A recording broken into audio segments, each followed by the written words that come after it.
तो hey guys, welcome to my blog. तो मैं आ जाता हूँ अपनी सब्जी मंडी में। सब्जी मंडी में आने के बाद में मैं देखता हूँ कि मेरी कोई जुगाड़ नहीं लग रही थी, तो मैं उसके लिए जुगाड़ करने के लिए थोड़ा इधर उधर घूमने लगता हूँ। थोड़ी बहुत देर इधर उधर घूमने के बाद में मेरा काम कहीं नहीं लग पाता है, क्योंकि मुझे कुछ माल ही नहीं मिल पाता है। लेकिन थोड़ा थोड़ा मेरा भाई थोड़ा सा माल लेके आए थे, इसलिए वो बोलते हैं कि आई ये माल तू ही बेच ले। तो मैं उसको बेचने लगता हूँ और वो माल मैं लगवा लेता हूँ। माल लगवाने के बाद में हमारी हो जाती है बकचोदी चालू, क्योंकि उस टाइम कोई भी कस्टमर नहीं आते हैं, क्योंकि हम रात में बहुत जल्दी पहुँच जाते हैं माल न मिलने की वजह से। तो हम लोग फुल मस्ती करते हैं, लेकिन थोड़ी देर बाद कस्टमर आने लग जाते हैं और हम अपना अपना माल बेचने लग जाते हैं। माल बेचने के बाद में मैं हो गया था खाली, क्योंकि मेरे पास ज़्यादा माल भी नहीं था। 50-50 किलो थोड़ा थोड़ा है। थोड़ी देर इधर उधर बकचोदी करने के बाद में मैं आ जाता हूँ अपनी बाइक पर, और बाइक पर बैठकर देखता हूँ कि गाय भी प्याज खाने लग जाती है, क्योंकि गाय कभी भी हरी प्याज नहीं खाती, लेकिन ये गाय खा रही थी। बैठे बैठे वहाँ पर आ जाता है कन्हैया, और उससे 100 रुपये ठगने के बाद में मैं जाता हूँ पूड़ी की दुकान पर। पूड़ी की दुकान पर देखता हूँ कि बहुत सारी भीड़ लगी हुई है, लेकिन मैं बोल देता हूँ कि भैया 100 रुपये की पूड़ी पैक कर दो। पूड़ी की पार्टी होने के बाद में मैं आ जाता हूँ घर पर। घर पर देखता हूँ कि थोड़ा बहुत अभी टाइम था, बच्चों की छुट्टी जल्दी होने वाली थी, लेकिन क्या करता हूँ मैं हाथ मुंह धोने के बाद में निकल जाता हूँ बच्चों के स्कूल के लिए, क्योंकि बच्चों के अभी एग्जाम चालू हो गए हैं, तो इसलिए छुट्टी जल्दी हो जाती है। मेरे घर का रास्ता थोड़ा खराब है, इसलिए बाइक नहीं निकल पाती है, लेकिन मैं थोड़ी दूर ही बाइक अपनी खड़ी कर देता हूँ कि आने जाने के लिए दिन में थोड़ा सा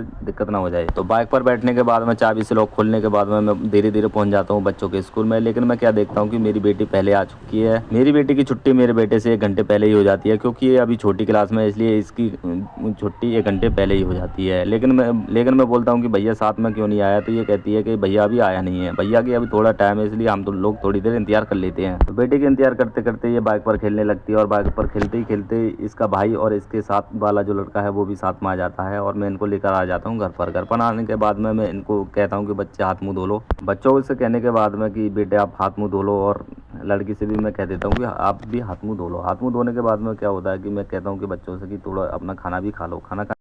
तो दोस्तों, ब्लॉग यहीं समाप्त हो जाता है। अगर आपको ब्लॉग अच्छा लगता है तो प्लीज़ लाइक, शेयर और कमेंट भी करना।